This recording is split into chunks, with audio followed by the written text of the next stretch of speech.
दीनानाथ मंगेशकर हॉस्पिटलमध्ये काळीमा लावणारी घटना घडली हे तुम्हाला सगळ्यांना माहिती आहे। एक बाळंतीण, तिला कळा येत असताना, तिचा BP हाय झालेला असताना, तिला ब्लिडिंग चालू, कळा चालू असताना दीनानाथ मंगेशकर हॉस्पिटलनी त्यांच्या प्रशासनाने त्या बाईला ॲडमिट करून घेतलं नाही।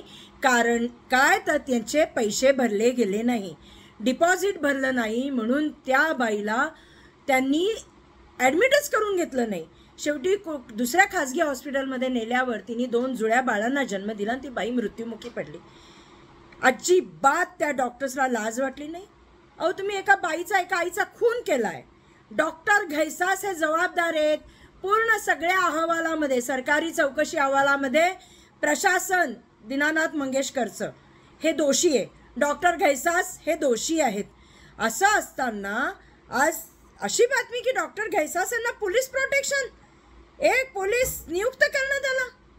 ज्या डॉक्टरनी खून केलाय, हो खून केलाय, एका आईचा खून केलाय, 2 छोटी छोटी जुळी बाळं, त्यांनी बेवारस करून टाकलं आईच्या विना। म्हणजे त्या मुलांना आईचं दूधही नाही मिळालं, अशी अवस्था करून टाकली। लाज नाही वाटत?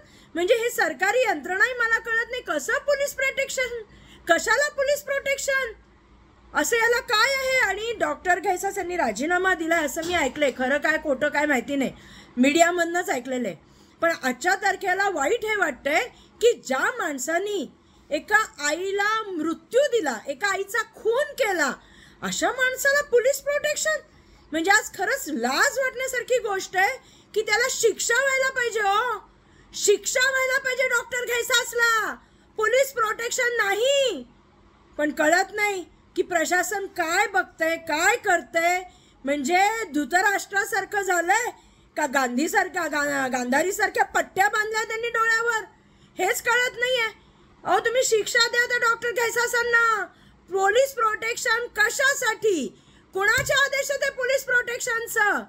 कुठे पाणी मुरतंय? त्या मेधा कुलकर्णी त्यांची बाजू घेऊन घेऊन घेऊन रोज ओरडतायत, बोंबलतायत। अहो मेधाताई, तुम्हालाही मुलं आहेत, त्या बाईलाही मुलं झाली होती हो 2, आज त्या दोन्ही मुलांना आईची कूस पण नाही मिळाली। लाज वाटली पाहिजे की सरकार कसं त्यांना पोलीस प्रोटेक्शन देतं। आज आम्ही या गोष्टीचा निषेध करतो की अशा चुकीच्या माणसासाठी, अशा निर्लज्ज दृष्ट माणसासाठी अजिबात पोलीस प्रोटेक्शन दिलं नाही पाहिजे। सरकारने पुन्हा विचार केला पाहिजे, याला शिक्षा पाहिजे, पोलीस प्रोटेक्शन नव्हे।